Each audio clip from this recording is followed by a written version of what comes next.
Check out carmarshal.com. The link is in the description. They help support us. I expected to be able to ask my questions and give my opinion on my questions. But Colton Hobb, a member of the junior ROTC who shielded classmates in the midst of terror, says he did not get to share his experience. CNN had originally asked me to write a speech and questions, and it ended up being all scripted. Colton wrote questions about school safety, suggested using veterans as armed school security guards, but claimed CNN wanted him to ask a scripted question instead, so he decided not to go. I don't think that it's going to get anything accomplished. It's not going to ask the true questions that all the parents and teachers and students have.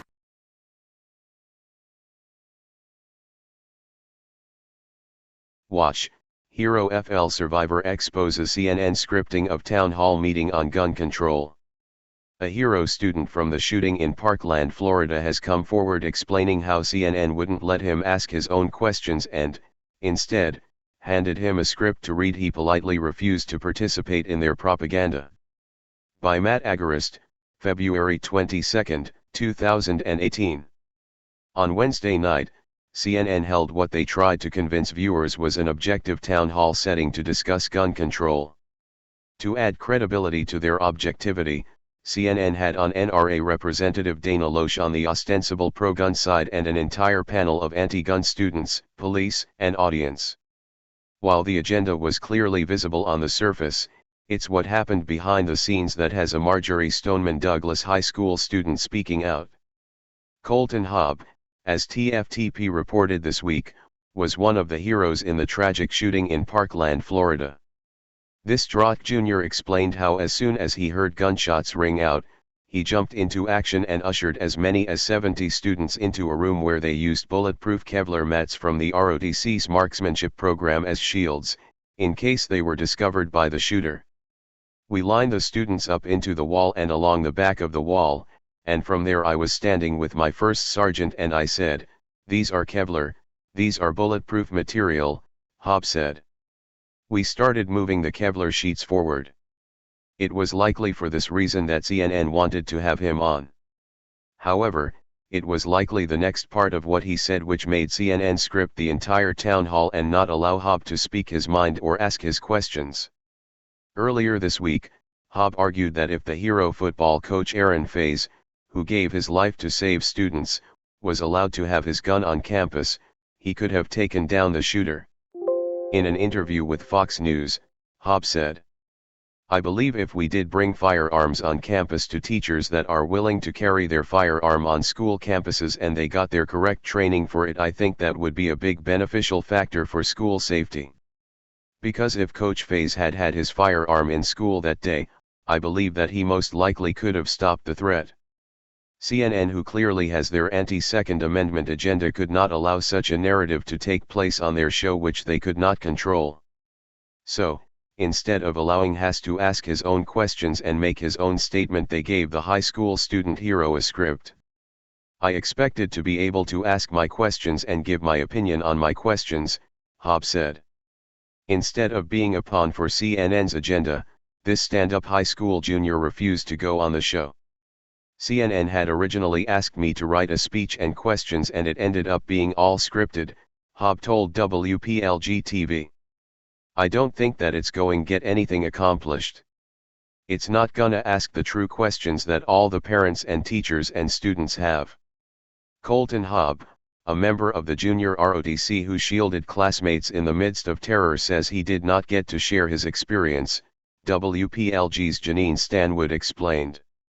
Colton wrote questions about school safety, suggested using veterans as armed school security guards, but claimed CNN wanted him to ask a scripted question instead, so he decided not to go, reported Stanwood. And just like that, this is how objectivity in the media is portrayed. For those familiar with CNN's past, scripting questions is nothing new. During the 2016 election, CNN helped Hillary Clinton in another ostensibly objective town hall meeting use a child actress to promote her agenda. After that, as London reeled from the tragic terror attack in June of 2017, countless Muslim groups across the world issued real statements decrying the terror attack, with some even going so far as to issue a fatwa against the terrorist regime. However, CNN, for some reason, felt it was necessary to stage their own.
Guys, and this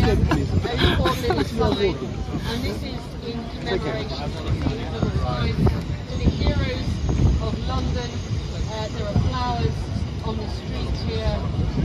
Ladies with hashtag turn to love, hashtag ISIS enemies of Islam, hashtag ISIS removed, hashtag turn to London. A poignant scene, and a scene we should sit on just for you viewers. To understand exactly how Just bump out on it.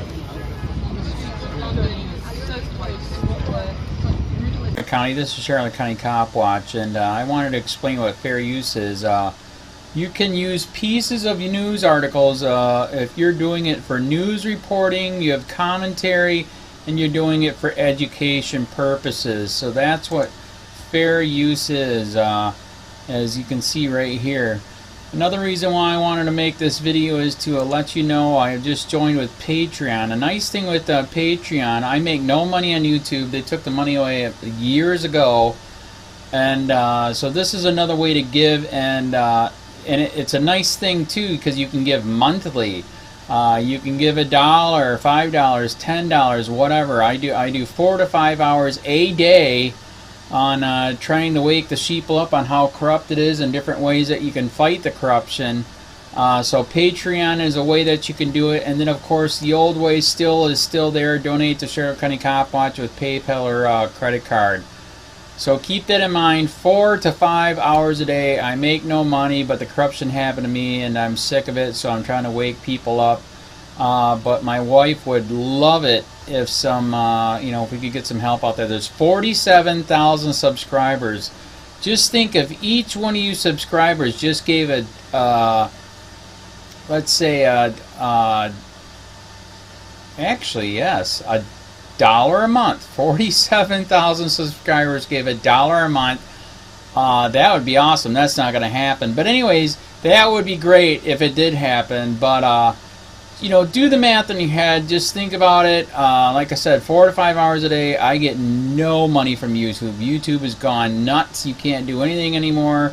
They're taking the money away everywhere. So these are a couple different ways that you can still help out with all this time that I put in. And as you know, I'm in a special situation where, at least I can do it. 4 to 5 hours a day. We have a cleaning company during the day. That's what allows me to do this, and we're debt free. So this is my hobby. I don't go fishing and all that other crap. I try to save the world. So help me out to make the wife happy, man. In fact, if you guys did give $1 a day, and there was 47,000 of you, and you did it, and each of you gave $1, and that was every month. Oh my God! Yes, I could quit. I could start suing them. Another idea too that we have is, you know, if I got, you know, some funds, we could actually contact everyone that has been ticketed and or arrested and put in jail and start sending them postcards to let them know we're here, and to see if everything went all right, and if it didn't, find out their story. So we could even do more investigations and more lawsuits. Lawsuits take money. So just think about that. You know, 47,000 of you so far right now. You know, $1 a day. I mean, $1 a month on Patreon, or $5 a month Patreon, 10, 20, whatever. Just do the math in your head. Help out. This is a lot of work every single day. Thanks.